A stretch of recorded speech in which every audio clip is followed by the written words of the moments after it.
ஏதாவது ஒரு கேள்வி கேட்கலாம். நீங்க எல்லாருமே வரிசையா நிறைய கேள்வி கேக்குறீங்க. மானிடர் பிறவி எடுத்து மதிகொண்ட நினைவு. மானிடர் பிறவி எடுத்து மதிகொண்ட நினைவு. நினைவில் உள்ள ஆசை பித்து பேய் படலம். அதை விட்டு விடப்பா. அடுத்த ஒரு கேள்வியா. கிருஷ்ணா அப்படின்னு ஒருத்தவங்க போட்டிருக்காங்கயா. வயசு வந்து கிருஷ்ணா ஐயா பேரு. வயசு 48. சென்னையில இருந்தீங்கயா. அவருக்கு வெளிநாடு வேலை எப்ப கிடைக்கும்னு கேட்டிருக்காங்க. போதி மரம் முடுக்கை அடித்து புன்மினைத்த நியதியிலும் வயதும் வாலிபமும் முடிந்து விட்டது. வயோதகத்தில் செய்யும் தொழில் அத்தனையும் உன் சுமையை பெற்றெடுத்து கொண்டார்கள். ஊதியம் உயர்வு இல்லை, ஊதியம் உயர்வு இல்லை, உற்றாரும் உறவு இல்லை.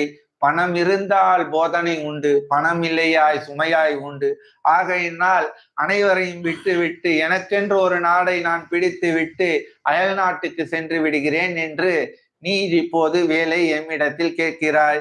அதற்கு என்ன காரணம் செய்வது, என்ன காரியம் சொல்வது? இதுதான் உன் காரணம் காரியம்.